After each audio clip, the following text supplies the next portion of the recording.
Apa itu energi? Energi adalah kemampuan untuk melakukan usaha, kerja, dan mengalami perubahan. Perubahan ini bisa berupa perubahan posisi, perubahan gerak, perubahan suhu, perubahan wujud zat. Bahkan perubahan pada makhluk hidup, seperti tumbuh dan berkembang juga termasuk di dalamnya.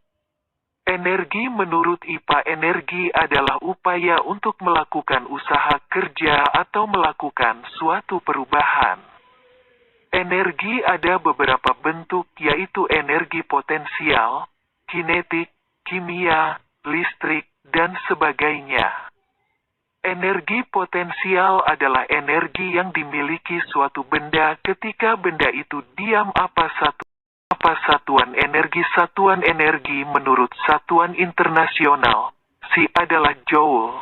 Satuan energi yang lain, R, kalori. Dan kuah. Satuan kuah biasa digunakan untuk menyatakan energi listrik, dan kalori biasanya untuk energi kimia. Kamu tahu apa saja sumber-sumber energi itu?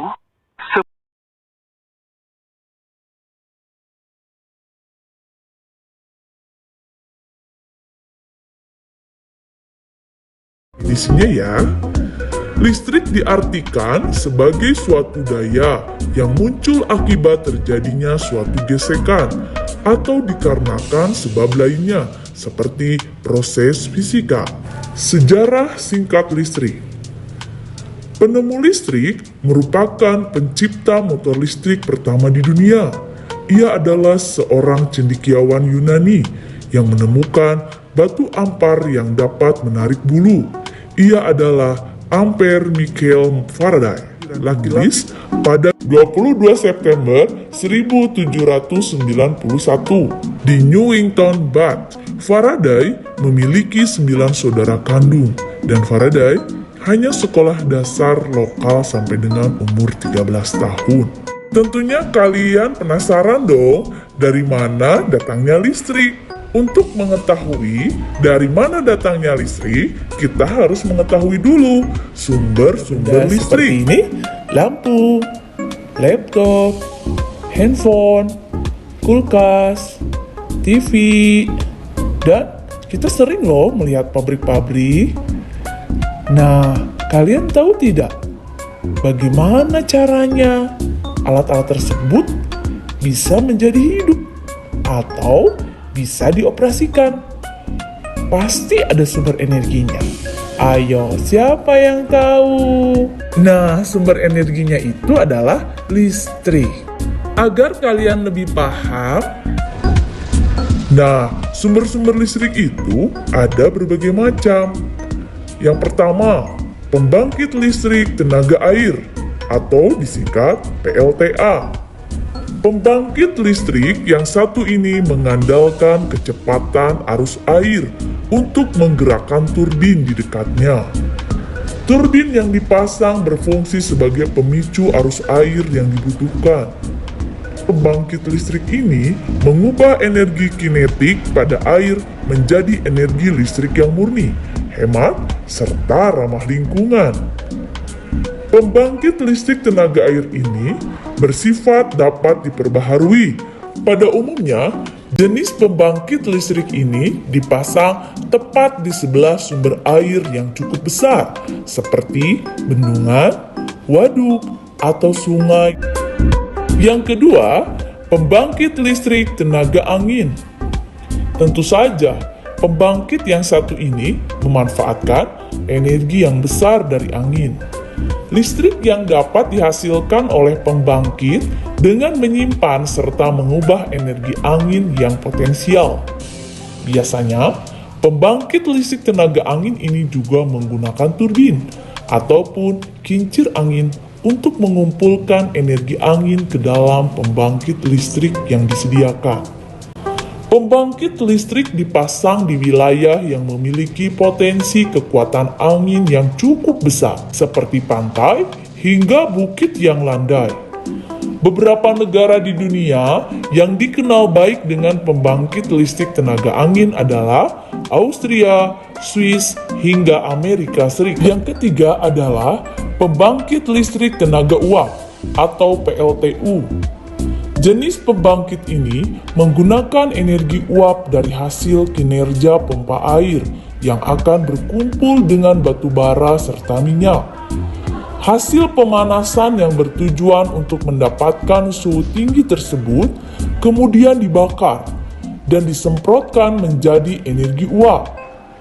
Energi uap tersebut lantas akan menggerakkan turbin hingga berkumpul dan berpotensi untuk menjadi energi listrik yang disimpan pada generator. Namun, sebenarnya macam pembangkit listrik yang satu ini kurang dapat disebut sebagai penghasil energi listrik yang ramah lingkungan. Sebab, uap yang dihasilkan cukup berbahaya apabila terhirup oleh manusia. Yang keempat adalah pembangkit listrik tenaga surya atau PLTS. Pembangkit listrik yang satu ini dapat digolongkan sebagai energi yang ramah lingkungan, hemat, dan efektif. Pasalnya, sinar matahari sebagai sumbernya akan terus ada sepanjang masa.